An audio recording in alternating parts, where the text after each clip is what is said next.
Hey everybody, I'm finishing up with the Q&A. This is part 3, the final part. First question, picking up where I left off. Are you ever going to write ordinary articles for alternative parentheses, affirmative right, as the name has changed? Well, writing takes a lot of energy. It takes a lot of time, and there was a period in my life where I felt as if writing articles was a suitable. I mean, I felt compelled to do it. I felt like I was getting somewhere with it. I felt like I was covering something important. This was me. From say 20 years ago when I first started writing for The Last Ditch, up through around 2014, 2015 or so, off and on. But at some point, it just seemed like I really wasn't going anywhere. I was just sort of spinning my wheels with those articles on what's happening now, my take on this issue or that event, or what have you. Current events became, talking about current events, talking about politics. I never really enjoyed politics, but focusing in on cultural events, or cultural questions. It eventually came to the point where I eventually thought to myself, or I didn't really actually consciously think this. It just came over me that I didn't want to expend so much time and energy, because writing takes up a lot of time and energy on these sort of subjects. When I wrote, I wanted to write about things that were really important, and things that were, what I try to write now in both my fiction and nonfiction is stuff that will stand the test of time. Yes, it comes out of a particular time period, but it's stuff that at least that's the goal, that will continue to be relevant for people to read, decades from now, even centuries from now. So that's why I just eventually just got out of the mode of writing, regular articles on current events. And I never got paid, by the way, or very rarely got paid anything for writing those articles.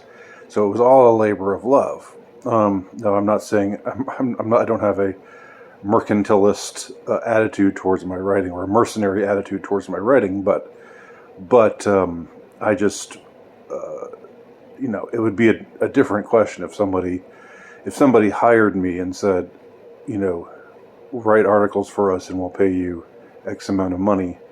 Then it would be like a job, and I'd be like, okay, well, it's my job. I'll do it now. And I would, like I said before, that was never the case. It was always just an issue of where I was expending my time and energy. So that's why when I write now, it's always in a different. It's hardly ever in the form of articles. Now, last year I did write 12 articles that I compiled, and that all of which were published at Affirmative Right, which were compiled under the title "The Lockdown is a PSYOP," and you can still find those at lockdownpsyop.blogspot.com.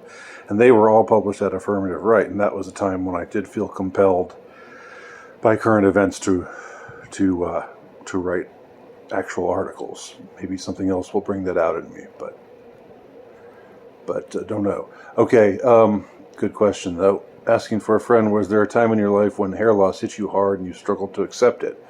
I never really struggled to accept it. It never really hit me hard. It was a surprise. I was kind of blissfully unaware. I was saying, I just noticed that the top of my head was getting sunburnt, and I was like, why is this happening? And my fiance at the time said, "Well, it's because you're going bald." And it was just a shock to me at the time. But then I realized, yeah, okay, that's true, and then I was okay with it. Um, what branch of writing can tell us more about society, fiction or nonfiction? I think at their best, they both can tell you important things, whether about society or about life or whatever. I'm not saying one is better than the other. Which is the worst human vice? I don't know what the worst human vice is. I know something that I hate is dismissiveness. I think anytime people just feel like they can just dismiss something out of hand without even thinking about it, that always irritates the hell out of me. I don't know whether that's even a vice per se, but it bothers me. It even bothers me, when people are dismissing things that I don't agree with. If I just sense a dismissive attitude on their part towards it, I dislike that greatly. Okay. Is the South another country? Yeah, I think the South is another country. I think a case can be made for that. That's why people call people whose sympathies lie with the South call the Civil War the war between the states, because or the war of Yankee oppression. But it definitely could be. A case could be made for secession, just because the South had different values. It was based in different kinds of values and ethics and so forth. I think I could say that, but that's just a thumbnail for that whole issue. What do you do if your daughter says something feminist? I don't do anything. My kids are able to. They're free, autonomous beings, and I don't force any kind of philosophy upon them. The one thing that I do emphasize is, the one thing I think I would say, I have said to my kids, is that if you ever come out in favor of abortion, that will disappoint me greatly. And I've emphasized, because to me that is the biggest moral issue of our times.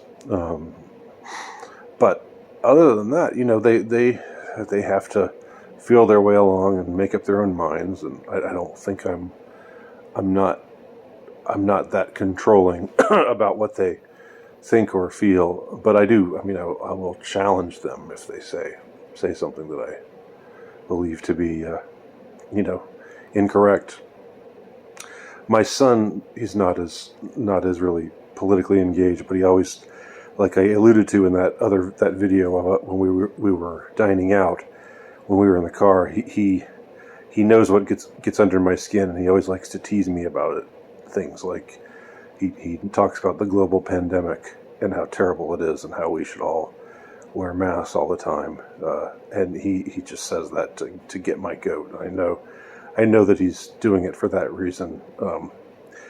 But that's just part of the sort of dynamic, guys kind of ragging other guys, even fathers and sons.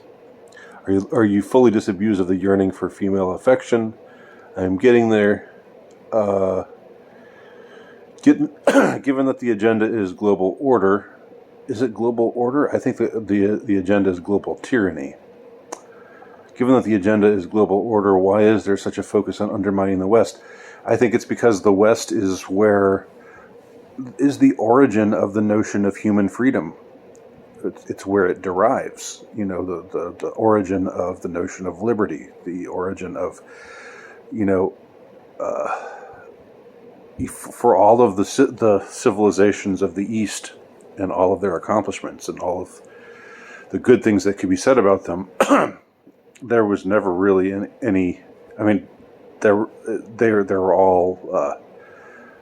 I think they all fully approve of despotism and despotic absolutism. Even Russia's never really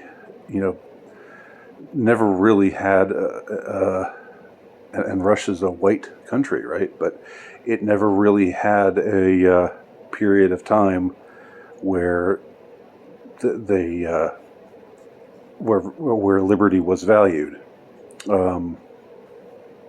went from the czars right to the communists with a brief period of months there under the Kerensky government in 1917, where it looked where maybe they were going to be a liberal democracy. Not that I'm big on democracy, but anyway, that is why they attack the West, because the West is the only place, English common law tradition, and maybe a few other places. It's the only place where liberty is valued and emphasized. And of course, they want to get rid of that. They want to get rid of freedom of speech. They want to get rid of right to bear arms.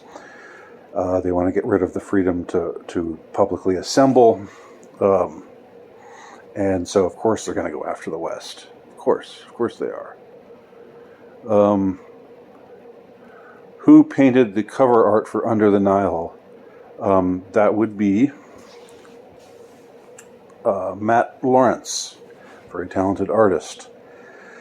He's done the cover art for all of my novels published by Terror House, including The Insurrectionist, my latest work, of course, as you will know if you follow this channel, which hopefully you do. So, let me see if there's anything else. I kind of finished up. I thought there were more questions to cover here, so let me see if I can go back and find if there's something else that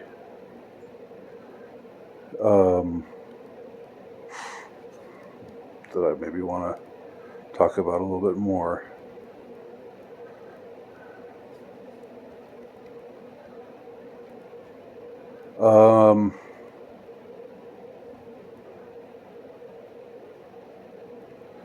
No, I think that's about it. Well, let me just do this one, I guess.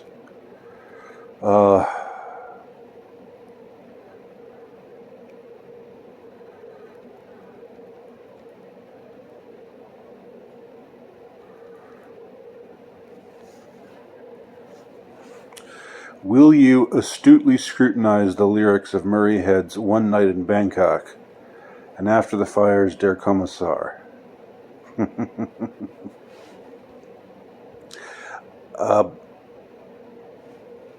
Well, you know what? I've actually seen the play that Murray Head's One Night in Bangkok comes from. It's a musical called Chess, and I actually saw it back in 1987, I think, a performance in London. I love the song One Night in Bangkok. It's really weird that it became a top 40 hit.